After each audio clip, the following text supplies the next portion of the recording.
अनेक सिद्धियों से लोग अनेक प्रकार की वस्तुओं को और क्षमताओं को प्राप्त करते हैं।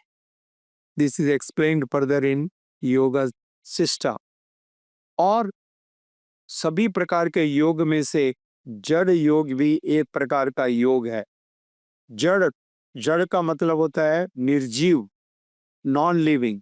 So the non living does not have any sentiments. जो निर्जीव है, जिस प्रकार से एक पत्थर की चट्टान हो, पत्थर की चट्टान को न तो सर्दी लगती है न गर्मी लगती है। पत्थर की चट्टान को यदि कोई हथौड़ी से प्रहार करता है, उसके टुकड़े भी करता है, तो उसको कोई दर्द नहीं होता, वो कोई आवाज नहीं करता, चीखता नहीं है, चिल्लाता नहीं। राइट। सभी प्रकार की संवेदनाओं से मुक्त रहता है। He does not have any type of feelings. तो ये भी एक विशेष प्रकार का योग है जिसको कहते हैं जड़ योग। महाराज ऋषभदेव ने इस जड़ योग का अभ्यास किया। यह बहुत ही अद्भुत है। महाराज ऋषभदेव, उन्होंने अपने राज्य का परित्याग कर दिया और वो पूरे राज्य में घूमने लगे, एक गूंगे और बहरे के रूप में। as if he cannot listen, as if he cannot speak। उनके केस बहुत बढ़ गए, लंबे लंबे, दाढ़ी बहुत बढ़ गई। उन्होंने किसी भी प्रकार से शेविंग नहीं की, केस विन्यास नहीं किया, और एक तरह से पागल के भांति वो विचरण करते, और लोग सोचते कि ये पूर्णतः पागल है, जबकि वे पागल थे नहीं। और कई लोग उनके ऊपर थूक देते, कुछ बच्चे उनके ऊपर मूत्र त्याग कर देते, फिर भी वे बिना किसी प्रकार का प्रतिकार किए हुए वैसे ही बने रहते, क्योंकि वे इस बात का अभ्यास कर रहे थे कि वे इस बाहरी संसार के जो इंद्रियों की गतिविधियां हैं, इनसे पूरी तरह से ऊपर उठ चुके हैं। And he was much delivered. वो सभी प्रकार के भौतिक कार्यों से ऊपर उठ चुके थे। So he was completely unaffected by whatsoever happening in this material world। यहाँ तक कि वे अपने मलमूत्र को परित्याग करके उसी स्थान पर बैठे रहते थे, जो कि इस भौतिक संसार में बड़ा ही घृणित माना जाता है। But he was totally unaffected.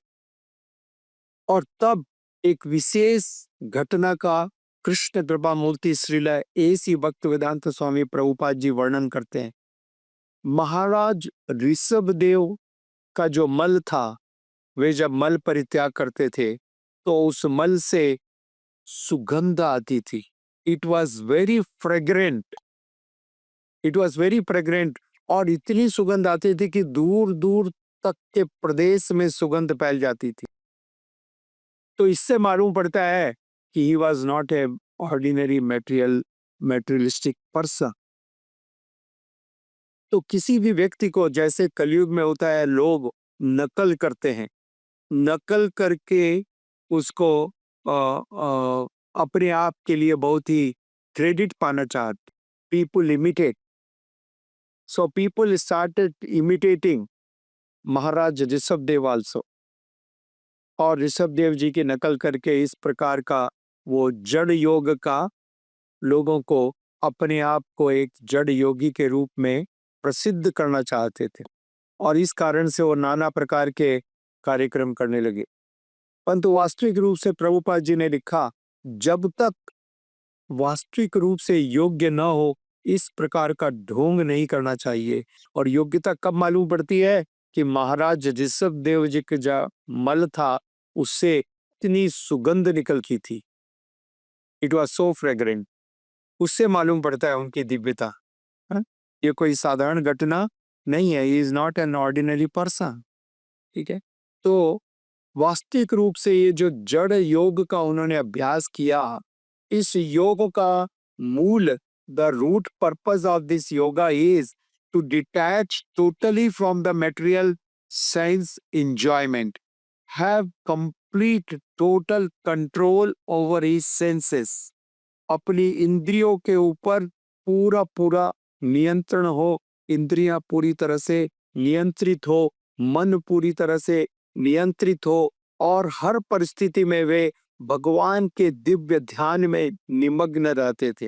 He was totally absorbed। तो इस प्रकार से वे भौतिक आसक्तियों से मुक्त होकर के आत्मा में स्थिर रहते थे।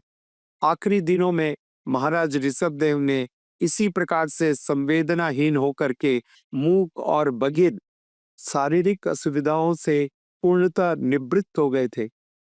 जड़ योग का मूल उद्देश्य प्रशांत कारण है, इंद्रियों को नियंत्रित करना। योग का मूल उद्देश्य इंद्रियों को पूर्ण नियंत्रण में रखना, बेलगाम घोड़े के जैसे इंद्रियों को छोड़ना नहीं। जैसा आज के लोग योग का प्रदर्शन करते हैं, परंतु कोई भी अपनी इंद्रियों को नियंत्रित करने का प्रयास नहीं करता। सो ये कोई योग नहीं है। Without the sense control there is no question of yoga. Rishabhdev Maharaj Nabhi के पुत्र थे और राजा अग्निधरा के पुत्र थे। वे महाराज भरत के पिता थे, जिनके नाम पर इस देश का नाम भरतवर्ष पड़ा। इतने महान राजा थे। उनकी माता का नाम मेरु देवी था, जिनका एक नाम सुदेवी भी है। और फिर वर्णन है, ब्रह्मा जी के एक दिन में 14 मनु होते हैं, 14 मनुष्य। प्रत्येक मनु के अंत में सारे लोग प्रलय के सागर में डूब जाते हैं और यह इतना भयानक प्रलय होता है कि इस प्रलय से ब्रह्मा जी भी भयभीत रहते हैं। It is so devastating and fearful. The whole creation is in the deep waters.